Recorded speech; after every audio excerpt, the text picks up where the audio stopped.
Hello student, welcome once again. बच्चों, इस video में हम लोग 10.3 का जो 5th नंबर का क्वेश्चन है इसे सॉल्व करना सीखेंगे। यहाँ पर देखो क्या बोला जा रहा है हमसे कि what is the cost of tiling a rectangular plot of land 500 metre long and 200 metre wide. यानी कि एक हमारे पास प्लॉट है, ज़मीन है, जिसकी लेंथ हमको दी गई है 500 मीटर और उसकी विड्थ जो है, जिसको हम लोग चौड़ाई बोलते हैं या फिर ब्रेथ भी बोलते हैं, वो हमको दिया हुआ है 200 मीटर। हमको इसमें टाइलिंग करना है। टाइलिंग यानी कि जो बीच में टाइल्स वगैरह लगाते हैं ना, उसी को ही टाइलिंग कहा जा रहा है। तो बीच में टाइलिंग जो होगा वो क्या होगा, प्लॉट के अंदर में होगा। और अंदर का जो एरिया होता है उसको अपन मैथ की लैंग्वेज में एरिया बोलते हैं। इससे ये तो समझ में आ गया कि अपने को यहाँ पर एरिया से रिलेटेड क्वेश्चन दिया हुआ है और एरिया निकालना है। क्योंकि जब कभी भी एग्जाम में क्वेश्चन आता है ना, तो वहाँ पर आपको ये नहीं बोलता कि पेरीमीटर निकालो या एरिया निकालो, आपको अपने से समझना पड़ता है।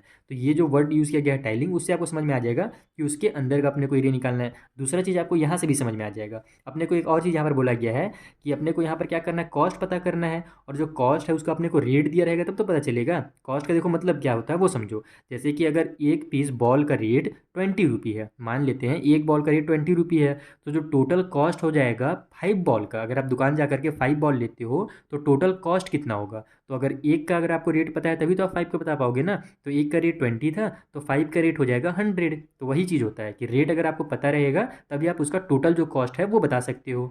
तो यहाँ पर अपने को जो कॉस्ट दिया, रेट जो दिया हुआ है वो दिया हुआ है 8 रुपी पर 100 स्क्वायर मीटर। यानी अगर हम लोग 100 स्क्वायर मीटर में टाइलिंग का काम करते हैं तो 8 रुपी मिलता है। तो यहाँ पर जो टोटल हमारे पास अभी एरिया निकलेगा ना, उसमें अपने को पता करना है कि टोटल कॉस्ट कितना निकलेगा। तो आइए इसको कैसे सॉल्व करना है कॉपी में मैं आपको ईजी मेथड में समझा देता हूँ। तो देखो, सबसे पहले तो आपको इस तरीके से लिख लेना है कि जो प्लॉट की लेंथ है वो अपने को 500 मीटर दी गई है और जो विड्थ है वो 200 मीटर दी गई है। अब अपने को यहाँ पर एरिया निकालना पड़ेगा। जैसे कि मैंने आपको क्वेश्चन में ही समझा दिया कि जो टाइलिंग का काम होता है वो बीच में होता है। तो यहाँ पर अपन एरिया ऑफ प्लॉट निकालेंगे, एरिया ऑफ प्लॉट। अब ये जो हमारा प्लॉट है वो रेक्टेंगल के शेप में है, तो लेंथ मल्टीप्लाई ब्रेथ या फिर यहाँ पर विड्थ दिया हुआ है तो विड्थ कर दो। लेंथ मल्टीप्लाई विड्थ अगर हम करते हैं तब हमको एरिया पता चलेगा। तो लेंथ हमारे पास कितना है भैया, 500 मीटर है, मल्टीप्लाई में विड्थ हमारे पास कितना है, 200 मीटर है। तो यहाँ से हम लोग जब मल्टीप्लाई करेंगे तो 5 टू जो हमारा 10 हो जाएगा, 2 जीरो यहाँ पर और 2 जीरो यहाँ पर, टोटल 4 जीरो उतर जाएंगे। ठीक है, इसका मतलब टोटल जो, और ये मीटर और मीटर का भी मल्टीप्लाई होगा तो स्क्वायर मीटर आ जाएगा, जिसको हम लोग मीटर के स्क्वायर ऐसे भी लिख सकते हैं और स्क्वायर मीटर जो ऐसे आपको बुक में दिया रहता है ऐसे भी आप लिख सकते हो। मेरी आदत है इसलिए मैं ऐसे लिख देता हूँ।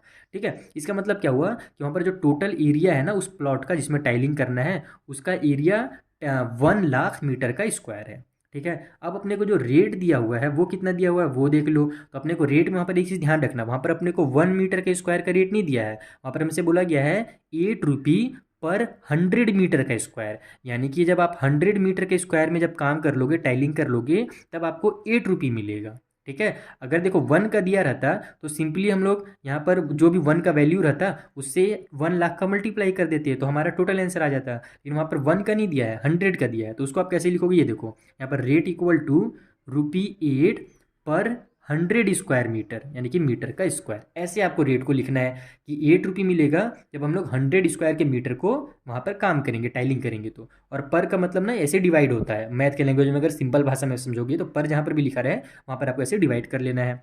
अब अपने को यहाँ पर टोटल कॉस्ट जानना है कि जो टोटल कॉस्ट है भैया वहाँ पर टाइलिंग करने का वो कितना लगेगा। तो देखो टोटल प्लॉट इतना है और उसमें इस रेट से अपने को टाइलिंग करना है, तो दोनों का आपस में मल्टीप्लाई कर दोगे तो आपको टोटल कॉस्ट पता चल जाएगा। क्योंकि फिर से मैं आपको समझा देता हूँ, जैसे कि मान लो अगर एक बॉल का रेट हमारे पास 20 रुपी है, ठीक है, तो वहाँ पर हमको अगर 5 बॉल का निकालना रहेगा तब हम लोग क्या करेंगे, 20 मल्टीप्लाई 5 कर देते हैं, जो भी रेट रहता है उससे टोटल वैल्यू को मल्टीप्लाई करते हैं। तो यहाँ पर हमारा वही हो जाएगा 10 बोल रहा हूँ 1 लाख, 1 लाख में 5 जीरो हो गया, मल्टीप्लाई कर दो रेट से जो कि हमारे पास 8/100 है।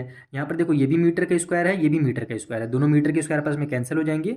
जो रेट है वो हमारा यानी कॉस्ट जो है वो रुपी में निकलेगा, ये सभी को पता है। नीचे से 2 जीरो, ऊपर से 2 जीरो कैंसिल हो गया, 8 1 8 आ जाएगा। डिनोमिनेटर में 1 है उसको लिखने की जरूरत नहीं है। और यहाँ पर कितने जीरो बच गया, 3 जीरो बच गया, तो 3 जीरो उतार दो। यानी कि ₹8,000 जो होगा ना वहाँ पर टोटल कॉस्ट होगा उस प्लॉट को टाइलिंग करने का। आई होप आपको बहुत अच्छे से समझ में आ गया होगा, सिंपल से क्वेश्चन था।